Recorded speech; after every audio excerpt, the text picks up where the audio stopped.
Hello, welcome to my channel. मी आणि आई. तर मी तुम्हाला सांगते कालचं भयानक दृश्य आणि पुष्कळ लोकांनी हे कैद केलं आपल्या कॅमेरामध्ये. तर विषय असा झाला ना की राजू मिसाळ आम्ही त्यांच्या आईची लाईव्ह बघत होतो, म्हणजे अविनाश मिसाळची लाईव्ह बघत होतो. आणि लाईव्ह बघता बघता नेमकं काय झालं ना, तिथे आम्ही त्या अव्याची थोडीशी मजाकबाजी करत होतो. आणि सगळेजण होते, भरपूर लोक होते आपले, जे ओळखी पाळखीचे होते ते सगळेजण आम्ही एकमेकांशी बोलतच होतो. बोलता बोलता नेमकं काय झालं ना, त्याची आई पण मधात बोलली, म्हणजे त्या लाईव्हला. आणि सगळेजण म्हणायला लागले आईला बोलू दे, आईला बोलू दे, कारण त्याची भाषा भरपूर लोकांना समजत नव्हती. त्याच्यामुळे आणि तुटक तुटक समजतं पण, आता कसं आम्ही सदैव सदैव त्यांचे व्हिडिओ बघत राहतो, त्याच्यामुळे आम्हाला कळतं पण काय काय त्याची भाषा काही प्रमाणात कळते, पूर्ण प्रमाणात कळत नाही. तर मग त्याच्या आईला बोलू दे, त्याच्या आईला बोलू दे. आणि त्याची आई ती आपल्या सुनेच्या घराने सांगत होती. ती म्हणत होती तिची आई, आता मी काय सांगू, माझ्या नशिबाला लागलं बाई दुःख, आणि मला कामच करून खावं लागते, मी कोणाच्या अधीन नाही राहत, मी कोणाची सेवा करून घेत नाही, तरी पण माझ्या सुना माझ्याशी अशा वागतात तशा वागतात, अशी तिचं चालू होतं. आणि ती आपल्या घरातलं सगळं सांगत होती. आता तेवढ्यातच, म्हणजे ती बाहेर बसूनच असं मला वाटतं लाईव्ह घेत असेल बहुतेक, तेवढ्यातच राजू मिसाच्या इथे भांडणं चालू होती. तर सगळेजण म्हणत होते त्या आवेला, ए तू गप, आम्हाला ऐकू दे, आम्हाला ऐकू दे, असे म्हणजे कॉमेडी म्हणून, कोणी असं सिरियसली म्हणून नव्हतं घेत, पण असो. तर घेत होतं थोडं. आता त्यांनाही काही माहिती नव्हतं लोकांना, पण पब्लिकला काय माहिती आहे तुमच्या इथं कशा प्रकारचे भांडणं होते, कशा प्रकारचे नाटकं होते, आणि तुम्ही त्या नाटकातून मग काय संबोधन देता लोकांना, दुसऱ्या दिवशी तुम्ही कशा प्रकारचे व्हिडिओ बनवता, म्हणून हे सगळं पब्लिकला थोडी माहिती होतं. मग तिथे एक दोन अशा कमेंट्स आल्या की पिंकीची लाईव्ह चालू झाली म्हणून. मग लोकांनी तिकडे जायला सुरुवात केली.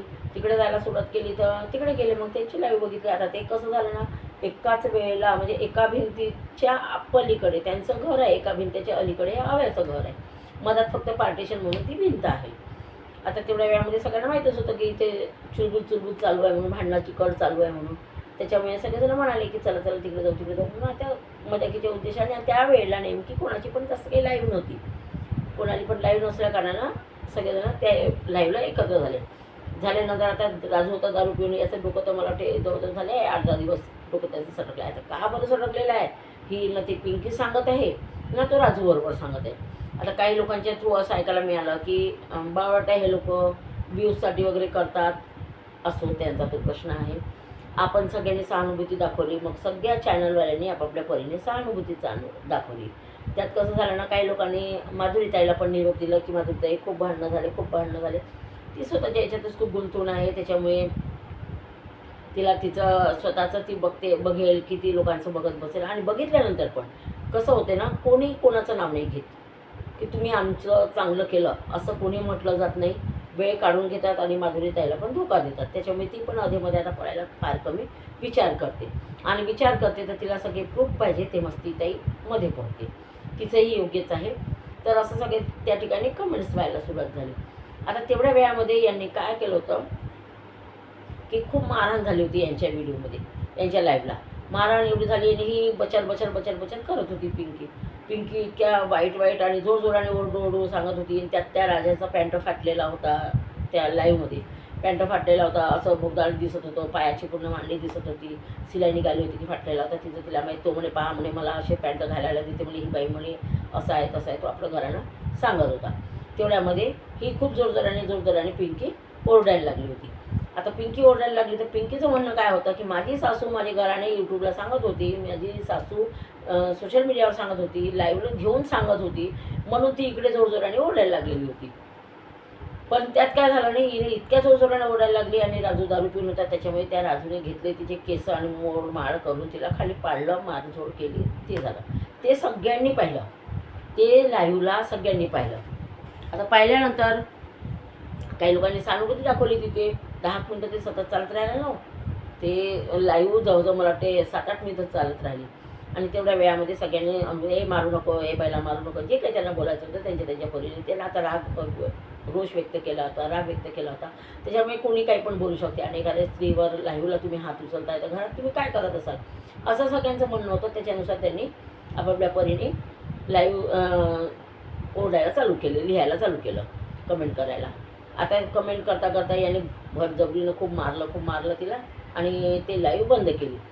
आत्ता याला याच्याजवळ नवीन ब्लेड कुठे आली, म्हणजे त्या लाईव्हलाच दिसलेली होती. मी तर पाहिलं बा प्रत्यक्ष. तुम्ही दिसलं की नाही दिसलं तुम्हाला माहिती नाही. एक नवीन ब्लेड होती, ती पन्नीमध्ये रॅप केलेली होती. ती ब्लेड पण त्यांनी दाखवली. आता त्या ब्लेडनी कोणी कोणाला चिरा मारला हे तर आपल्याला काही समजलं नाही. पण राजूच्या हातातून असे बोटातून असं नस वगैरे नाही कापली. मला वाटते नस कापली असती तर आजपर्यंत जिवंत नसता. खरं ठीक आहे. त्या बोटातून असं रक्त वाहत होतं जमिनीवर टपटप. आणि ती मुलगी, लहान मुलगी आहे, त्यांना 4-5 वर्षाची मुलगी, ती खूप ओरडत होती, आरडाओरड करत होती. इकडे म्हणजे पहा, इकडे पुणेची लाईव्ह चालू होती. पुणेची लाईव्ह चालू होती तर पुणेला लोकांनी कमेंट्स केल्या, खूप साऱ्या कमेंट्स केल्या. तेव्हा बघ तुझ्या भावाचा हात कापलं, त्याने नस कापली, हात कापला, नस कापली, लाईव्ह बंद कर. आणि ती आपली बचर बचर बचर बचर प्रवचन करत होती मिश्री घासता घासता. त्यांना तर काही देणं घेणंच नाही राहत. तशी काय यांचं नातं आहे भगवान ज्याने देव जाणे यांना. तर तिला कमेंट्स करून, पण ती ते कमेंट्स काही वाचून नाही राहिली होती. नंतर ते कोणी आलं का त्यांनी एखादा शब्द बोललं, कोणी तुपे तापे होते त्यांना एखादा शब्द बोललं की त्याच्यावरती जाऊन ती उठून पडल्यासारखी बोलत होती त्यांना. हे मी बघितलं. पण माझं म्हणण्याचा उद्देश आहे, हिची नजर तर चौकांनी राहते, ही खूप चालू आहे या भानगडीमध्ये. मग हिला इतके सारे कमेंट्स होते, जवळजवळ 5 ते 7 मिनटं कंटिन्यू एकच कमेंट्स फिरत होती. त्या व्यक्तीचं मी नाव नाही घेणार. कोणी पण चांगलंच करायला येते, ते वाईट करायला कोणी येत नाही. आणि जर या लोकांना नाही समजायचं राहते, या लोकांपासून काही शिकण्यासारखं पण नाही आहे. पण लोकांनी काही चुकी नाही केली. लोकांचं तर खरंच धन्यवाद म्हणायला पाहिजे. कारण लोकांनी चांगल्या योग्य रीतीने कमेंट्स केलेली होती की बघ न गं त्या राजाने काय केलं, त्याच्या घरात काय चालू आहे बघ न गं, त्यांनी लाईव्हला हात कापला बघ न गं, त्या पिंकीला मारझोड केली बघ न गं. पण ती काही केल्याने लाईव्ह काही बंद करत नव्हती. तिचं ते मिश्री घासून झालं होतं. कसा तरी तिने टाईमपास केला. तिला लाईव्ह घ्यायचा तसा खूप शौक आहे या सगळ्या बाबतीमध्ये, की तिला काही झालं, काही समजलं तिला, की ते चालू होऊन जाते तिचं आपलं प्रवचन. असो, याने तेवढ्या वेळामध्ये आपले बोटं कापले, रक्त असं खाली फरशीवर पडून राहिलं होतं टपटप टपटप. लोकांनी सगळं दृश्य हे आपल्या डोळ्यांनी पाहिलं. आणि ते एकामेकाच्या लाईव्हला ते सगळं सांगण्यात आलं. ते याच्यामध्ये कोणी बोललं की आम्ही पोलिसला कंप्लेंट करतो, कोणी म्हटलं पोलिसला सांगा रे म्हणून, असं जे काही सांगण्यात आलं. बरं, तिथपर्यंत झालं. ते सगळं प्रोग्राम झाला. त्याच्यानंतर काही लोकांनी आपापल्या याच्यावर व्हिडिओ पण टाकले. काही लोकांनी लाईव्ह घेतली त्या विषयावरला धरून. ते झालं. आज परत आता त्या पिंकी मिसाळचे व्हिडिओ आले आणि ती त्याच्यामध्ये सांगते आम्ही मनोरंजनाच्या उद्देशानं करत होतो, आम्ही काही असं काही करत नव्हतो, तसं नाही करत होतो. आणि परत आम्हाला असं काही म्हणजे हे नाही, सगळ्यांच्याच घरी होते भांडणं, सगळ्यांच्या घरी होते, अशा प्रकारची भांडणं होती, लाईव्हला भांडणं होते. मी पहिल्यांदा ऐकत आहे. कॅमेरा चालू करायला भांडणं करा, तुम्ही स्पेशल लोक आहे मला वाटते. तुम्ही लाईव्हला सगळं दाखवता तर तुम्ही स्पेशल लोक आहे, तुम्ही यूट्यूबर नाही आहे. इतक्या चांगल्या आणि इतक्या एकदम जवळून तुम्ही ब्लड बीड दाखवत आहे, हात कापलेलं दाखवत आहे. म्हणजे तुम्हाला काय म्हणायचं. आणि तुम्ही दुसऱ्या दिवशी बिलकुल तंदुरुस्त दिसून राहिले, हसत तुम्ही व्हिडिओ काढून राहिले. आणि काही लोक त्या कारणामुळे टेन्शनमध्ये आले आहे. काही लोकांना तुम्ही आज जर विचाराल ना, तर ज्या लोकांनी ती लाईव्ह बघितली ना, त्यांच्या डोक्यातून अजूनही काही निघालेलं नाही आहे. ते 3-3, 4-4 वाजेपर्यंत झोपले नाही आहे ते लोक प्रत्यक्ष त्यांचं सीन पाहिल्यानंतर. इव्हन मला पण कसंच तरी वाटत होतं, एकदम डोक्यामध्ये तेच फिरून राहिलं होतं. ती मेली का, तिला लागलं का, तिला काय झालं असेल, त्यांनी नस कापली तर कुठून कापली असेल, काय कापली असेल. आणि ही मस्त दात काढत व्हिडिओ बनवत आहे. आमचं होतच राहते म्हणते. इतकं तुला आतून कॉन्फिडन्स कुठून येतं, काय म्हणायचं तुला. तुला कमेंट्स करणारे लोक फार काळजीमध्ये आहे. इवन मी पण होते माधुरी ताईच्या लाईव्हला, पण तिथे लोकांनी भरपूर चांगल्या पद्धतीने कमेंट्स केली. ताई बघा ना असं झालं, ताई बघा ना. तिचं म्हणणं बरोबर होतं, त्यांचं कुठेच चुकी नव्हती. पण सगळीकडे ही पसरलेलं होतं. आणि तू म्हणते की त्यातलं छोटं काढून लोक आपल्या याच्यावर सोशल मीडियावर टाकायला आणि व्हायरल होतील. तुझ्या ह्याच्यावर लोक व्हायरल व्हायला लागले आणि तू मूर्खबाई दातकडे काढून राहिली आणि चांगल्या पद्धतीने नटवून पटून व्हिडिओ बनवून राहिली. अगं आमच्यासारखी असते तर 4 दिवस जागेवर उठली नसती. खाणं तर दूर, तू म्हणा त्या भाऊ बहिणीनं आमचं जेवण झालं, कारण कालपासून आम्ही जेवण नाही केलं होतं, आज आमचं जेवण झालं म्हणून तू कशी बोलते. विचार आहे बाबा, कुठून आणते ग इतकं हे तू डोकं, की तुला काही वाटतच नाही.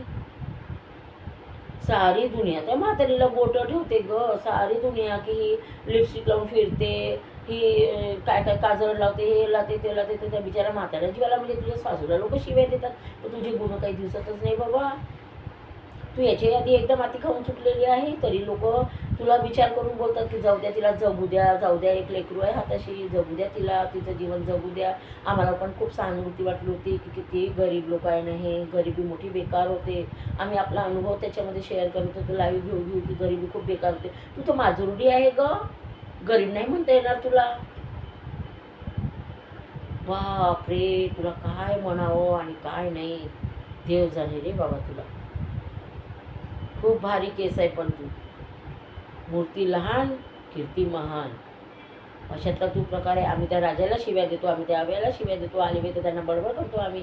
आणि आम्हीच काय करते, सगळेच जण करतात, सगळेजण हेच म्हणतात याव्या गप, याव्या गप, ती मोठी बहिणी आहे तुझी, ती मोठी बहिणी आहे. पण खरं म्हटलं तर तू काही कमी नाही दिसत आहे रे बापा.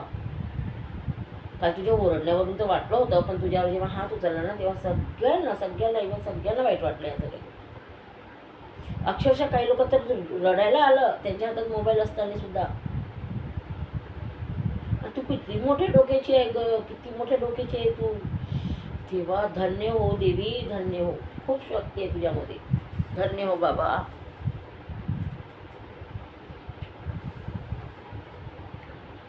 तुझ्यासारख्या बापरे. आणि लोकांना तू म्हणते आहे, लोक त्यातलं थोडं थोडं थोडं थोडं काढून सांगल, थोडं थोडं सांगल आणि त्यातलं शॉर्ट व्हिडिओ बनवतील आणि व्हायरल होतील.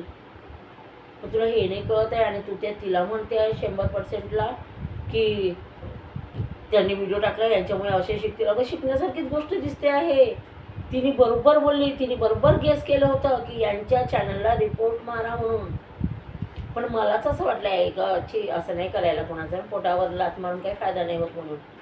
ज्याला नाही पडत ना ते इग्नोर करायचं, पण कोणाच्या पोटावर लात नाही मारायची. पण तिचं सत्यवाक्य निघालं. किती आहे ग तुझ्यामध्ये अपवाद, किती अपवाद आहे ग. मला तर असं वाटत होतं तुझ्यामध्ये काही सुधारणा झाली असेल म्हणून. किती विचित्र आहे. आणि सगळे लोक त्या नवऱ्याला दोषी ठरवत होते.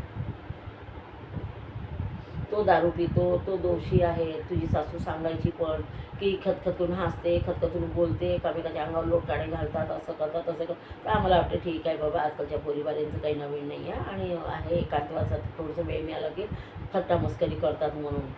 पण तू निर्लज्ज सदासुखीमधून गिनती होते तुझी. कसं ग तुझं.